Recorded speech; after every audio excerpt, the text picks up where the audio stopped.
کہانی کا عنوان عشق آتش، قسط نمبر 5۔ ہائی کلاس کی باقی خواتین کی طرح مریم فاروقی کو بھی سوشل ورک کا شوق تھا۔ ہاں، مگر یہ بات تو تھی کہ ترجیحات کی لسٹ میں ان کے بچے سب سے پہلے آتے تھے۔ کسی ورک شاپ اور کانفرنس کو انہوں نے کبھی بھی بچوں سے زیادہ اہمیت نہیں دی۔ اس دن بھی کلب کے ممبرز کی جوائنٹ میٹنگ تھی، مگر وہ معذرت کر کے اٹھ گئیں۔ ان کے پہنچنے تک قصر فاروقی میں اچھا خاصا ہنگامہ برپا ہو چکا تھا۔ لائن چیئرز کے ساتھ رکھے ٹیبل سے غباروں کا ایک گچھا بڑے اہتمام سے بندھا ہوا تھا اور شوخ رنگ کے ہر غبارے پر ہیپی برتھ ڈے لکھا نظر آ رہا تھا۔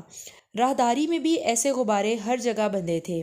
وہ ہر طرف کا جائزہ لیتی سیٹنگ روم میں پہنچیں، جہاں رکھا بھاری فرنیچر نہ جانے کس طرح کھسک کر من پسند کونوں میں گھسایا گیا، جس کے بعد خالی بڑے قالین پر لکڑی کی اونچی پشت والی کرسی ایک چھوٹے سے ٹیبل کے ساتھ بالکل درمیان میں رکھی تھی، جس کے سامنے اور دائیں بائیں کشن پڑے تھے اور بہت سے غبارے اضافی آرائش کے طور پر یہاں بھی سجائے گئے تھے۔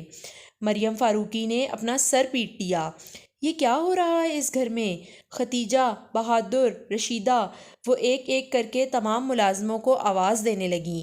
ایک ملازم کسی کونے سے نکل کر سامنے آیا۔ جی بیگم صاحب، یہ فرنیچر یہاں سے کیوں ہٹایا ہے اور یہ غبارے کس نے باندھے ہیں؟ جی، وہ مریم سمجھ گئیں۔ اچھا، تو یہ ان تینوں کی حرکت ہے۔ کہاں ہیں یہ تینوں؟ کچن میں۔ اب وہاں یہ لوگ کیا طوفان مچائیں گے؟ وہ بڑبڑاتی کچن کی طرف چل پڑیں۔ ڈائننگ روم سے باہر تک سنائی دیتے کہکوں سے پتہ چلتا تھا کہ وہ تینوں اپنی پسند کا کوئی کارنامہ کر چکے ہیں، اور کچن کے دروازے سے داخل ہوتے ہی ان کے خیال کی تصدیق بھی ہو گئی۔ کچن اس طرح پھیلا ہوا تھا جیسے دو طاقتور فوجوں کے بیچ گھمسان کا رن پڑا ہو۔ فرش پر پڑے عجیب سے آمیزے سے بچتے ہوئے ان کی نظر بہادر پر پڑی۔ وہ دونوں پیر اٹھا کر سٹول پر رکھے بیٹھا، دونوں ہاتھوں سے اپنا کھچڑی بالوں والا سر پکڑ کر بند آنکھوں سے آگے پیچھے جھولتا ہوا جیسے اپنے اندر اٹھتے ابال کو دبانے کی کوشش کر رہا تھا۔ اس پر سے نظر ہٹا کر انہوں نے کچن ٹیبل کے گرد کھڑے اپنے سپوتوں کو دیکھا، جو سامنے رکھی پلیٹ میں کوئلے جیسی چیز کو دیکھ کر بری طرح ہنس رہے تھے۔ یہ کیا لگا رکھا ہے تم تینوں نے؟ اور یہ کیا چیز ہے؟ نہ چاہتے ہوئے بھی وہ جھڑک کر بولیں۔ ساتھ ہی پلیٹ میں رکھے عجوبے کے بارے میں سوال کیا۔ کیک، عزیز نے بڑی سادگی کے ساتھ ایک لفظی جواب دیا، جبکہ باقی دونوں صورتحال کی نزاکت کو دیکھ کر خاموش رہے۔ یہ کیک ہے؟ وہ حیران ہوئیں۔ کس نے بنایا؟ آپی نے، وہ فوراً بولا۔ تانیہ نے کھینچ کر ہاتھ سے اس کی گدی پر مارا۔ اس وارننگ کے ساتھ ہی اس نے بیان بدل دیا۔ نہیں، عمیر نے۔ میں نے کب بنایا؟ اس نے آنکھیں دکھائیں۔ تم لوگ کبھی چپ بھی کر جایا کرو، وہ ڈانٹ کر بولیں۔ اور تم؟ وہ تانیہ کی طرف مڑیں۔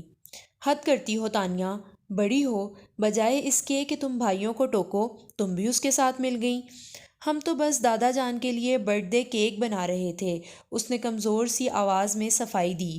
عمیر نے اس کے جملے کو اچک کر کہا، وہ الگ بات ہے کہ اوون سے کوئلہ برآمد ہوا ہے، اور وہ تینوں کھی کھی کر کے ہنسنے لگے۔ وہ کچھ نرم ہو کر بولیں، کیک میں بیک کر دیتی ہوں، مگر ایک شرط پہ۔ کیا؟ تینوں ہم آواز ہو کر بولے۔ جتنی دیر میں میں فریش ہو کر آتی ہوں، تم تینوں کچن صاف کرو گے اور بہادر صرف نگرانی کرے گا۔ اٹھو بہادر، اور دیکھنا ان میں سے کوئی بھاگنے نہ پائے۔ وہ جا چکیں تو بہادر سینہ چوڑا کر کے سٹول سے اٹھ کر کھڑا ہو گیا۔ چلیں عمیر صاحب، آپ فرش صاف کریں، اور تانیہ بی بی، آپ عزیز صاحب کے ساتھ مل کر برتن دھوئیں۔ اتنا ماروں گی نا کہ یاد رکھو گے۔ تانیہ نے دھمکانے کے انداز میں ہاتھ اٹھایا تو بیچارہ بہادر وہیں دبک گیا۔ عمیر نے ڈسٹر اٹھایا اور جا کر بہادر کے ہاتھ میں دے دیا۔ چلیں بہادر صاحب، فرش صاف کریں، پھر آپ کو برتن بھی دھونے ہیں۔ مریم واپس آئیں تو بہادر رگڑ رگڑ کر فرش صاف کر رہا تھا۔ انہوں نے تینوں کو گھورا جو خود بھی گڑبڑا گئے تھے۔ کیا کہا تھا میں نے؟ ہم تو فرش صاف کر رہے تھے، بہادر خود ہی۔ Shut up! انہوں نے تانیہ کو بیچ میں ہی چپ کرا دیا۔ پھر بہادر کو ایک طرف سٹول پر بیٹھنے کو کہا اور ان تینوں سے پورا کچن صاف کروایا۔ ان کو منہ بند کر کے کام کرتا دیکھ کر بہادر دانت نکال رہا تھا اور وہ تینوں اس کے دانت دیکھ کر آنکھیں، مگر ماما کی موجودگی کی وجہ سے اسے کچھ کہہ نہیں سکے۔ وہ جب کیک بیک کر چکیں تو تینوں کو لے کر سٹنگ روم میں آ گئیں اور ان کی ارینجمنٹ کو چھیڑے بغیر انہی سے سارا فرنیچر اس کی جگہ پر واپس رکھوایا۔ اٹھواتے وقت انہوں نے صرف آرڈرز دیے تھے، اب خود بھاری فرنیچر اٹھانا پڑا تو عقل ٹھکانے آئی۔ ہائے ماما، بازو دکھ رہے ہیں۔ فرنیچر سیٹ کر کے تینوں قالین پر ڈھیر ہوئے کرا رہے تھے۔ جتنا چاہے مرضی شور مچا لو، مجھ پر کوئی اثر نہیں ہوگا۔ انہیں بھی پتا تھا ماما پر کوئی اثر نہیں ہوگا، اس لیے جلد ہی کرانا بھول کر کیرم کھیلنے بیٹھ گئے اور ساتھ ہی مریم کو بھی ملا لیا۔ 9 بج گئے ہیں ماما، میں دادا جان کو بلا کر لاتی ہوں، کیک کاٹ لیتے ہیں۔ 9 بجتے ہی تانیہ اٹھ گئی۔ اپنے پاپا کو تو آ جانے دو۔ ان کے ٹوکنے پر وہ تلخ سے لہجے میں بولی، 29 نومبر کے دن پاپا کی واپسی 2-2:30 بجے سے پہلے نہیں ہوتی۔ مگر بابا جان تو ہر بار ان کا پوچھتے ہیں۔ وہ سان سے کہہ کر چپ ہو گئیں۔ ٹھیک ہے، کیک نہیں کاٹیں گے، مگر کھانا تو کھا سکتے ہیں، اس نے بالآخر ان کی بات مان کر کہا اور اظہر فاروقی کو بلانے چلی گئی۔ دروازے پر ہلکی سی دستک کے بعد کوئی آواز انہیں ابھری تو تانیہ نے دروازے کی ناپ پر ہاتھ رکھ کر ذرا سا گھمایا اور دروازہ بے آواز کھلتا چلا گیا۔ کمرے کی ہلکی زرد روشنی میں تانیہ نے اندر جھانکا تو نگاہ سیدھی قدیمی طرز کے بنے گیس سے جلنے والے آتش دان پر لگی تصویر پر پڑی، اور ہمیشہ کی طرح آج بھی تانیہ کو وہ تصویر سانس لیتی ہوئی محسوس ہوئی۔ اظہر فاروقی آتش دان کے سامنے راکنگ چیئر پر بند آنکھوں کے ساتھ نیم دراز تھے۔ ریڈ ڈائری بند ان کے سینے پر رکھی تھی اور ایک ہاتھ اس ڈائری پر تھا، دوسرا ہاتھ بے جان سے انداز میں ان کے سنہرے فریم کی اینک کو پکڑے گود میں دھرا تھا۔ آتش دان روشن تھا اور کمرے میں پھیلی زرد روشنی اسی سے نکل رہی تھی جس نے ماحول کو پر اسرار بنا دیا تھا۔ تانیہ نے آہستگی سے دروازہ بند کیا اور دبے قدموں چلتی ان کے سامنے کارپیٹ پر بیٹھ گئی۔ انہیں آواز دیتے ہوئے وہ ہچکچا رہی تھی کہ کہیں وہ سو نہ رہے ہوں۔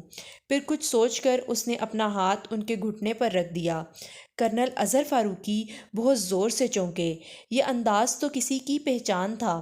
انہوں نے تڑپ کر اپنی آنکھیں کھول دیں مگر انہیں دکھائی ہی نہیں دیا۔ تانیہ نے انہیں آنکھیں کھولتا دیکھ کر کچھ کہا تھا مگر انہیں کچھ سنائی نہیں دیا۔ ان کی آنکھیں کسی اور ہی منظر میں الجھ گئی تھیں۔ ان کے کان اس آواز کو سن رہے تھے جسے ایک بار اور سن لینے کی خواہش برسوں سے ان کے دل میں تھی۔ تانیہ کے ایک غیر ارادی عمل نے انہیں بہت پیچھے دھکیل دیا۔